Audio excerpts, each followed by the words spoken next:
Good morning guys, welcome to our new blog. आजच्या व्हिडिओमध्ये आपण पाहणार आहोत राजगड. आता निघणारच आहोत आम्ही. पहाटेचे वाजलेले आहेत 5:13.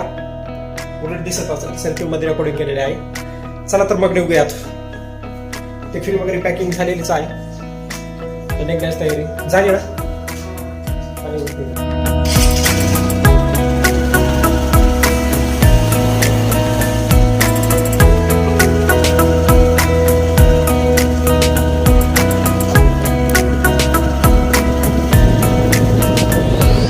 आता हे जे आपल्याला डेकोरेशन दिसत आहे हे तुकाराम महाराजांच्या वैकुंठ मंदिरासमोरील बिजलीमध्ये केलेलं डेकोरेशन आहे. मस्त वाटते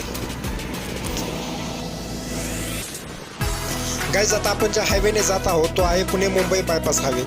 आता सकाळच्या 5:30 वाजून गेलेले आहेत आणि मस्त वाटतंय. वातावरण वगैरे शांत असतं. यावेळेस ट्रॅफिकचा पण टेन्शन नाही आणि सकाळ सकाळ प्रवास केलेला कितीही चांगलाच, कारण एकतर आपल्याला आराम पण भेटलेला असतो झोपेमुळे आणि तसं चांगल्या मूडमध्ये आपण गाडी चालवलो तर आपल्यासाठी पण ती सेफ्टीच आहे.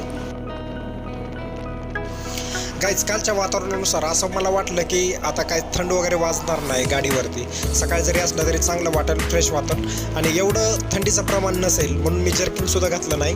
पण तसं नाही झालं ॲक्च्युली. आता हिवाळ्यासारखीच थंड वाजत आहे.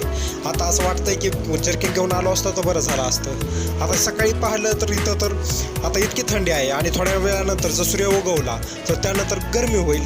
काय चालू नेमकं काय कळतच नाही. पावसाळा आहे, उन्हाळा आहे का हिवाळा आहे, अवघडच झालंय.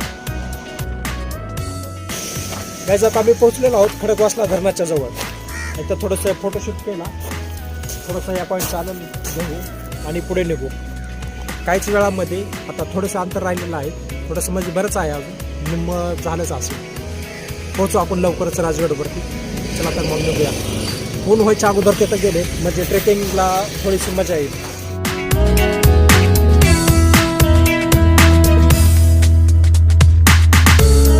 पाहिलं तर या डोंगरावर पूर्ण असे मातीचा थर साठल्यासारखा दिसून येत आहे.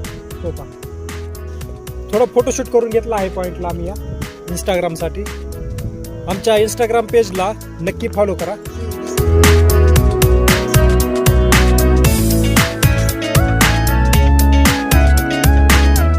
आता आम्ही पोहोचलेलो आहोत राजगडाच्या पायथ्याशी.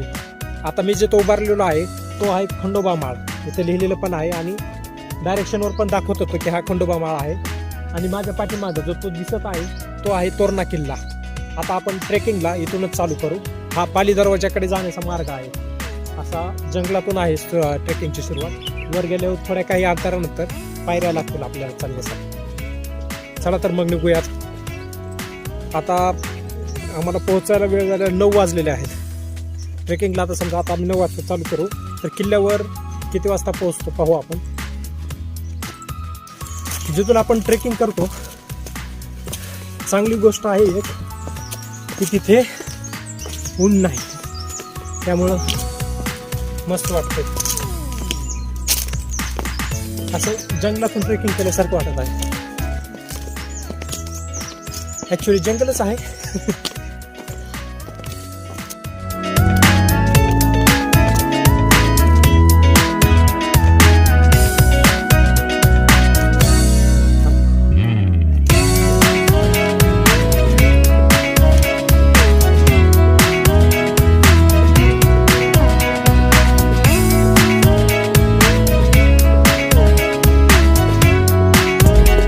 येथून किल्ल्याच्या संरक्षण भिंती दिसायला चालू होत आहे थोड्या थोड्या. तसं ॲक्च्युली खालीपासून दिसत होतं पण इथून थोडंसं चांगलं स्पष्ट असं दिसत आहे. पण व्हिडिओमध्ये दिसणार नाही. सूर्य त्याच बाजूला आहे त्यामुळे चमकतोय. येथील वातावरण पक्ष्यांचा किलबिलाट ऐकून असं वाटतंय मस्त लांबून द्यावी.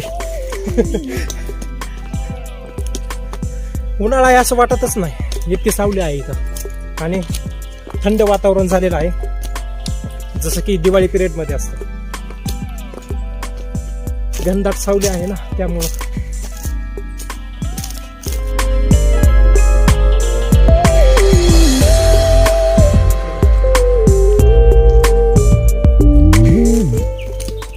हा रस्ता पाहून असं वाटतं की पावसाळ्यामध्ये थोडंसं हार्ड जात असेल, कारण सर्व बळी पडलेले आहेत पाहुणे.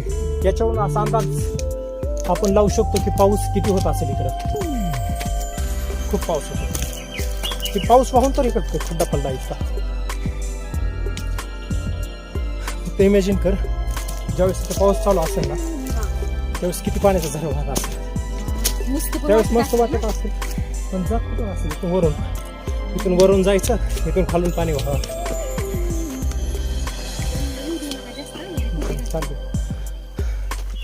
सोशल मीडियाच्या दुनियेतून थोडंसं आम्ही बाहेर आलेलो आहोत कारण मोबाईलला रेंज वगैरे काहीच नाही.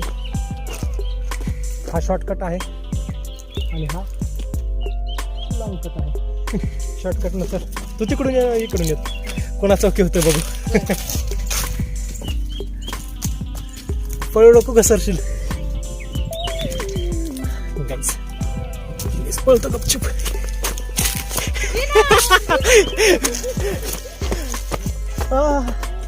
कभी तो लूजर भी बनना चाहिए. बरं झालं खालून येताना आम्ही काटे घेऊन आलो कारण याच्यामुळे थोडासा तरी आधार मिळतो चालायला. पण कसं दापा लागतात ह्याचा अंदाज तर तुम्हाला माझ्या दमावरूनच कळत असेल, माझ्या श्वासावरून. गाईज गड चढणे सोपं आहे पण उतरताना ना आपल्या गुडघ्यावर आपला लोड 6 पटीत कापडत असतो. त्यामुळे गुडघे खाली उतरताना जास्त दुखतात. टोपीतून ह्या केसातून गंगा जमुना वाहत आहेत.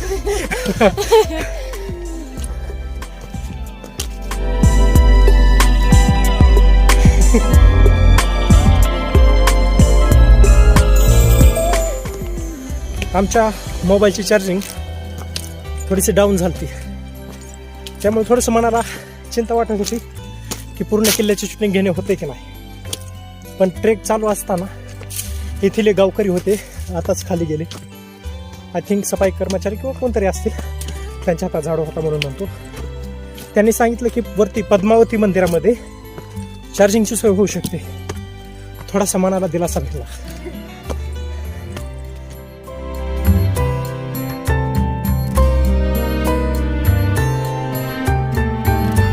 इथल्या एक एक पायऱ्या बाहुबली सारख्या दिसत आहेत बघा.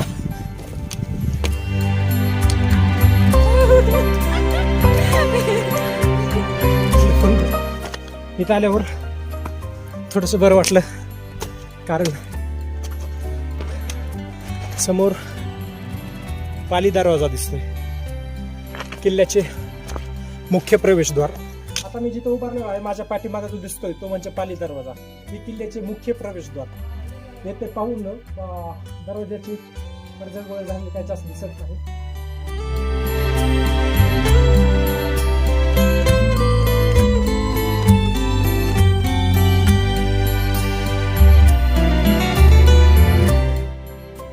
दरवाजाची स्थिती चांगली अशी दिसत आहे, पडझड वगैरे झालेली नाही.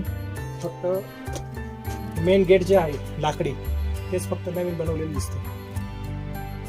चला एंटर करू.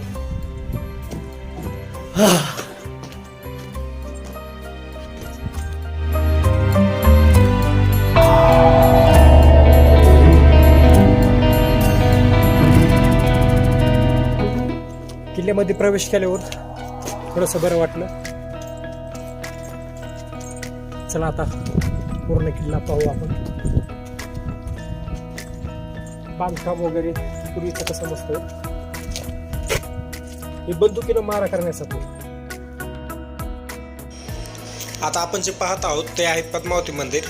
या मंदिराच्या बाजूला 2 टाके तयार केलेले आहेत. त्याचा वापर पिण्याच्या पाण्यासाठी केला जातो. या मंदिरामध्ये जे ट्रेकर्स येतात त्यांना राहण्याची सुद्धा सोय होऊ शकते. येथे काही ट्रेकर्स राहिलेले सुद्धा पाहिले.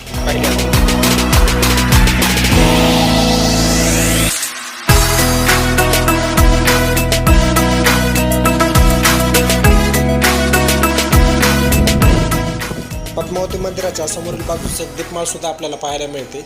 या दीपमाळेच्या थोड्याशाच बाजूला महाराणी साईबाई यांची समाधी देखील आहे. समाधीच्या बाजूला घोड्यांची पाग हे पण आहे. पद्मावती मंदिराच्या बाजूला आपल्याला पद्मावती तलाव पाहायला मिळतो. या तलावाचे पाणी 3ही ऋतूमध्ये इथे टेकून असते, त्यामुळे येथे पाण्याची मुबलक प्रमाणामध्ये सोय आहे. गाईज किल्ल्यावरती आल्यावर पद्मावती मंदिराजवळ आपल्याला एक फॉरेनर भेटलेले आहेत, ते अमेरिकेचे आहेत. Hey, hello, my name is Kurt. From America, I live in Mumbai, and I'm traveling the Western Ghats this week on motorcycle, so Ambi Valley, and I'm here today in Rajgad, and tomorrow Dnyaneshwar. so I'm traveling around on the motorcycle, loving the roads, nice and windy. This tree is like a God's tree. Uh-huh. This tree is vibrating only one time in a year. What? Like, do I borrow the motorcycle from? He's from Pune. Maybe is this a famous? It sounds like this vibrating tree sounds like it would be pretty famous in Pune. Yeah. Your friend, where is your friend? Well, he lives in Mumbai, but is from Pune.